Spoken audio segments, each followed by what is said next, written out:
Welcome back to episode number 4 of the Michael Rothman, a new podcast. And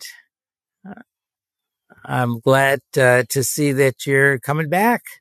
I hope that you found it interesting, and I have a lot more to talk about. And today I thought we would switch gears, but before I get into it, let me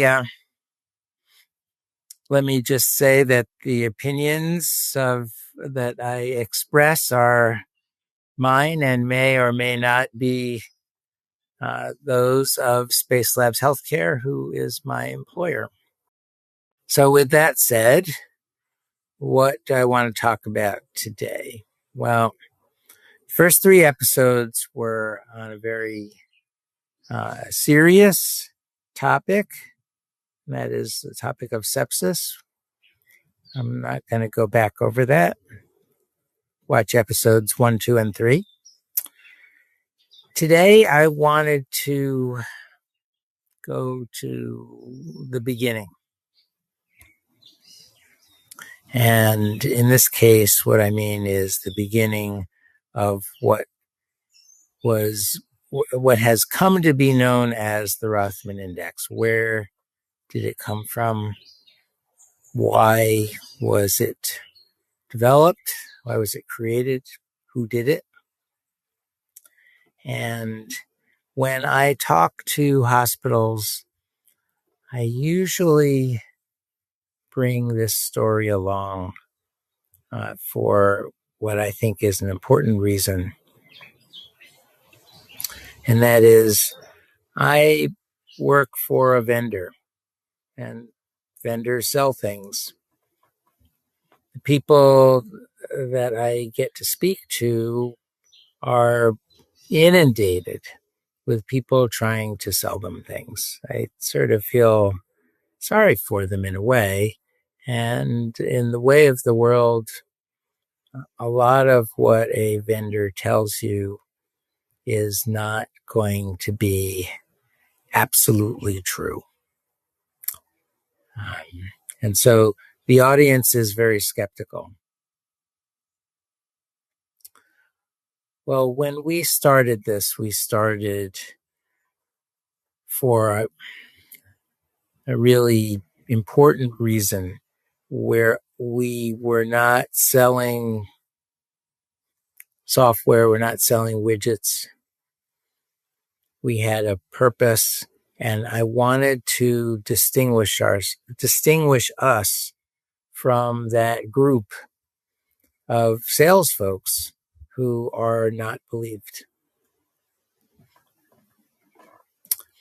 In fact,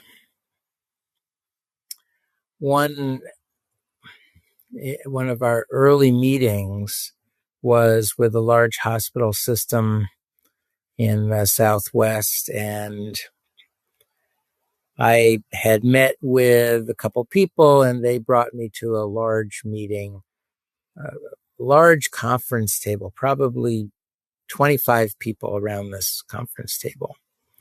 And I told the story, how this began. I talked about what we did, what the science was, how we validated the work, how it was used, what kind of results we'd gotten. And my sponsor basically kicked me out of the room after the presentation, and then came back a little while later, and we signed a deal, which was unusual. Those of you in this business know that it's unusual. Normally these things take a long time. They drag on before you come to a meeting of the minds. And I spoke to a physician later who became a friend, worked at this hospital. I said, what was going on in that room? What it came down to was they believed me. They thought I was sincere, and I was. And you can think of coming up with presentations that are very slick and well tested and so forth. And mine was cruder, um, homegrown, and they believed me. So how did this all begin? I had been working in the area of data analysis and modeling for um, for about 20 years before I started this. My PhD is in quantum chemistry, and that was all mathematical modeling. And I sometimes have wondered, was there, why did I spend all those years learning about quantum mechanics? But it did teach me about modeling, and that is what I've been doing since. So I was working, building models. I won't go into that right now, but my mom was sick. She was just tired all the time. And, she'd get up and do something, and then she'd have to lie down. And it got to be difficult. Uh, it turned out she had what's called aortic stenosis, which is a buildup of calcium around one of the heart valves. And, don't hold me to this. I'm not a physician, but this is the way I understand it. Buildup of calcium around one of the heart valves, and the result is the valve doesn't close securely. It's leaky. And so when your heart pumps, it does not pump as effectively as it should. And your body therefore gets less oxygen. And the result of that is fatigue. And that was what was happening to my mom. This was not a required operation. It wasn't, it was a choice. But these days, that operation is relatively low risk. So I know one of the people who is going to listen to this is going to say, what? Low risk? Well, relatively low risk, where they would do this operation on an 87-year-old woman. My mom was 87 at the time, without particular concern. Now, it was riskier than doing the same operation on a 50-year-old. You just don't have the same resiliency when you're 87 as you do when you're 50. But the chance of something going wrong was described to us as less than 5%. Now, that's not zero. And I know, working with numbers over all these years, I know there's a huge difference between less than 5% and zero. But my mom was in good health otherwise. You wouldn't think she was 87. She looked a lot younger. And so she chose to go ahead with this. So she had the operation, and it's one of these miraculous things.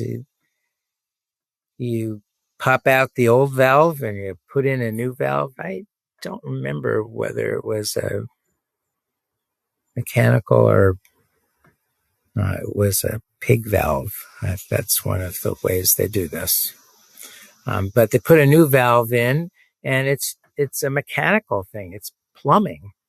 All of a sudden, her heart valve wasn't leaking. And so she got more oxygen. So she felt great. And she was going to PT the day after the surgery. And the physical therapist was having her getting up out of a chair and sitting down and so forth. And she was doing well. So much so that after 2 or 3 days, I don't know exactly how long, she was transferred to the rehab unit at the hospital, but a separate section for rehab. It was at that point that she started to deteriorate. I wasn't there. My brother was there.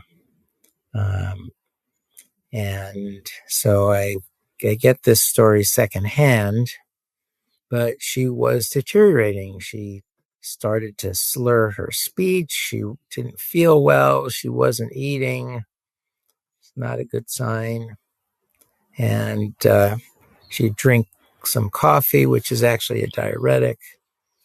My brother, who was with my mom, became very concerned. And he told the hospitalist about his concern about his observations of our mother. And, I should interview him. I'm going to have guests on this podcast. I'll interview my brother. That'll be a trip. Anyway, he had concerns. He expressed his concerns to the hospitalist who was caring for our mother at the time. And this is the story he told me. The hospitalist went in to my mother's room and he took my mother's shoulders in his hands and he shook her. And he said, "Mrs. Rothman, you've got to eat." And he left. Now, there must have been somewhat more to the story than that. That's the part that cut through to me. But when this guy left, my brother went, was very unhappy. And he spoke to the doctor and said, "Look, if there's a psychological problem, I want a psychiatric consult. If there's a neurological problem, I want a neurological consult." And so to this guy's credit, he arranged for both of those. It turned out we knew the psychiatrist who came to see our mother, a friend of the family, and she spoke to my mother and she said there's no psychiatric concerns that she had.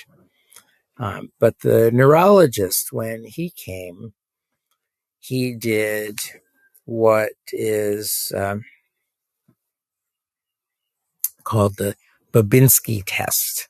And you stimulate the bottom of someone's foot and you see which way their toes curl.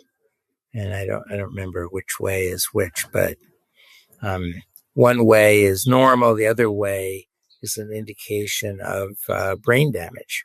And that was the way that my mom's toes curled. And so they moved her from rehab back to the regular hospital and hooked her up to an IV. And it turned out her immediate problem was dehydration, which can be a very serious problem in the hospital or outside of the hospital. And when they gave her enough fluids, she came around, her speech recovered, and she was there for 2 or 3 more days, at which point she was discharged. Now, my father, who was with her also at the time, wanted the doctor to do a repeat echocardiogram to look at her heart just to make sure everything was working properly. And they didn't. That turned out to be the wrong decision. But she was discharged from the hospital. And then I was there at that time. My brother had been with my mom. So I was there, and she was very weak. But, I didn't know any better. I sort of expected that. You spend a week in the hospital, or 8 days or 10 days, whatever it was.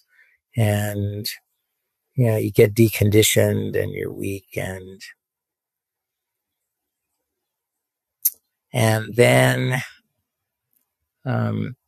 I don't know how long I'd been at my mom's. They lived in Florida. But I had plane reservations to go home the next day. And I spoke to my folks and said, do you want me to stay? No, no, no. Get back to your normal business. They told us it was going to take a while for recovery. So I left. And that was on a Saturday, I think. On Sunday, I was talking to my mother and spoke for a little bit. And then she said, I can't talk anymore. Anyway, I hadn't meant to go through all the details of this, but I'll go a little further. Maybe I'll get back to more of this story at another episode, because I wanted to talk about the genesis of the Rothman Index, not just my mom, but she was the inspiration for all this work. And she is the reason that a lot of people are alive today who wouldn't be otherwise. Anyway, the next day, Monday, then, she was seen by a physical therapist who said, you're too weak. We can't do the physical therapy. All right. I'm not going to go into the details, but she had trouble breathing. She was taken to the emergency room, and her heart stopped in the emergency room. It stopped because of cardiac tamponade was the name of the condition. And what that means, I'm sure many of you do know, but for those of you who don't, your heart is actually in a sac in your chest. And if you get enough fluid in that sac, because fluid is not compressible, it actually prevents your heart from beating. When your heart beats, it actually expands. If you have enough fluid in your cardiothoracic sac, it will actually prevent your heart from beating. It's a mechanical thing. So in the emergency room, when they realized finally what was going on, they reopened her stitches and relieved the pressure, and her heart started beating. But it had taken them too long. And by the time that happened, she was essentially dead. She lived a couple of days in time for me to come back and be with her and my father. She was on a respirator. Anyway, they turned off the respirator and we said goodbye. So that's my mom's story. What my brother and I came to understand was that our mother's death was avoidable. It should not have happened. I have theories about what had gone on, why the chain of events which unfolded happened. I'm not going to go into that today. But I am going to talk about how my brother and I took this. And we talked about it a lot. We did consider taking legal steps, um, and we rejected that for a couple of reasons. One is it was going to be very difficult, but the major reason was it was pointless. Um, there wasn't going to bring our mother back, and the money just didn't mean anything. If we got money, this was a waste, just a waste. So we talked about it, and one of the things that we came to understand after talking about it enough was there had been a failure in terms of continuity of care. And my brother was with my mom in the hospital and found out there was someone called a case manager. They thought, oh, great, someone in charge of the overall care of our mother. Good thing. Uh, yeah, except that there was one case manager on Friday and there was a different case manager on Saturday, and it really wasn't uh, significant continuity. And the important thing was in rehab, there was a clear trend that our mom was deteriorating, which was lost. It was not lost. It was just not visible. It didn't rise to anybody's attention. And so what we came to understand was that although all this data was in the computer, it wasn't knitted together in any meaningful way. And so we had several ideas. One was about continuity of care. And I give my brother enormous credit. I never would have done this. He and my sister-in-law made an appointment with the CEO of the hospital, who was a physician. He told them the story of what happened to our mother and said that we have some ideas and we'd like to come into the hospital and try them out. We weren't asking for any money, but I was convinced. I had worked in consulting for years. I was convinced that this gentleman would say, well, we're very sorry for your mother's, for your loss, for your mother's passing. But unfortunately, these things, happen. And we couldn't possibly let you come into the hospital. That's what I expected. But that's not what happened. What happened was I got a phone call from my brother, and he said, how soon can you get down here? And that started what became known as the Rothman Index. That was the point of origin. And just to give you an idea of the timeline, our mother died in April of 2003. And we went into the hospital, my brother and I, in January of 2005. So this took a while. And I think I'm going to give you a little more of the story, and then I'm going to stop because I think I've been going on for quite a while now. We were received royally at this hospital. And in fact, my brother was had an RV in Florida at the time, and they let him park his RV in the executive parking lot and run a power cable into the hospital to get electricity.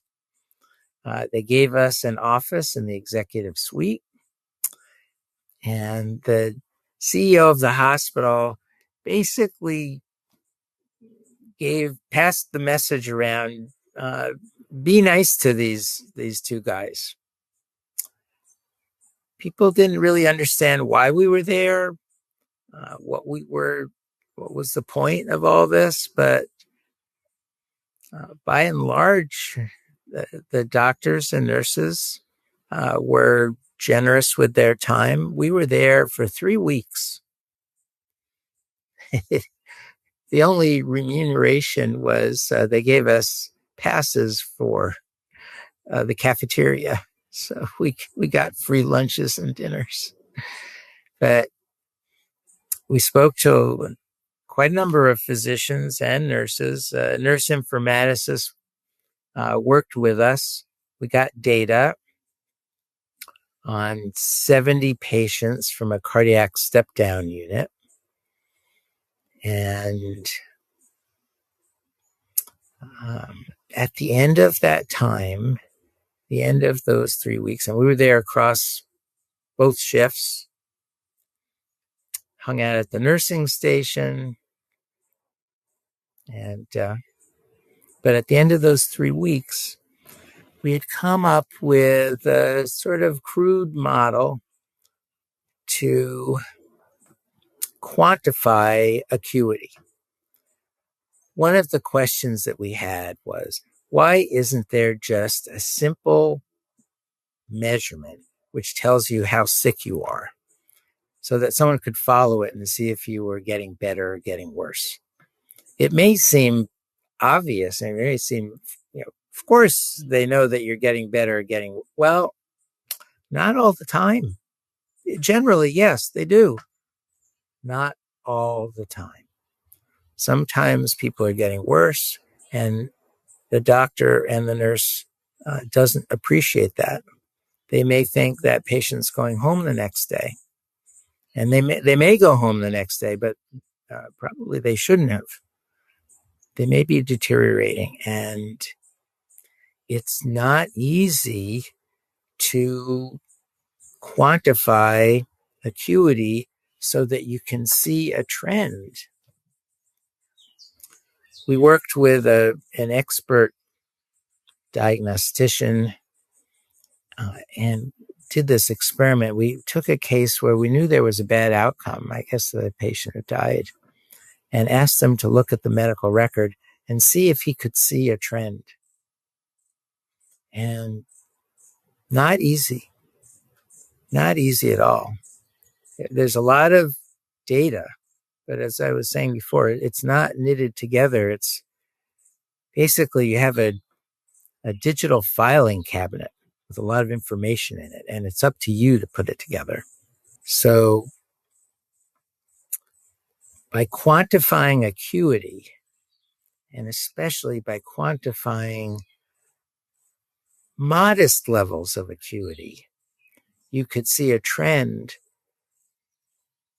and you would and give the doctor the opportunity to get to the bedside before there's a crisis. That's the key. I mean, we were looking into, are there systems that quantify acuity? One of the things we came across was a system that many of you are probably familiar with called MUSE. It's an acronym. It stands for Modified Early Warning System. Used in a lot of hospitals, developed in 1999, I think the original paper was. The purpose of MUSE was to identify patients in a medical ward who were at risk for cardiac arrest. Once you identify that patient, you would move them to an intensive care unit so that if they did have a cardiac arrest, they would have a better chance of being revived. That was the point of MUSE. But it had been used for years in conjunction with what was called a rapid response team. if your Muse score was 4 or 5 or whatever, it would activate the rapid response team and they would reevaluate the patient's condition and intervene if necessary. So we came across Muse and used some of the ideas that they had in their model. Their model was a heuristic model, and that just means it was constructed. It was put together by a group of intensivists in the UK who took each of about a half dozen physiological measurements and rated them in terms of risk. So for example, if your heart rate was between 50 and 100, that was no extra risk. But if it was between 100 and 110 beats a minute, they'd give you 1 unit of risk. If it was between 110 and 130, they'd give you 2 units of risk, and so forth. So we knew about Muse. We used some of the ideas in Muse in the first instance of what became known as the Rothman Index. But we were able to quantify acuity, especially middle levels of acuity, in a important and unique way. And I think that is where I'm going to leave the story, because I don't want these podcasts to go on too long. Oh, I see. I've been talking for more than half an hour. And my goal was 20 to 25 minutes. So it's going to have to be in episode 5. So for you loyal podcast watchers, keep watching. You'll hear more of the story. And I hope I have a lot of, there are other interesting things. I hope you find this interesting. There are other interesting things that I have to talk about. And also, just to let you know, I will have guests. I know a lot of people in this world, and I'd love to get their take on healthcare and life and saving lives and mathematical modeling, changing human behavior, and other things. And with that, I thank you for listening and hope you have a great rest of your day. Thank you.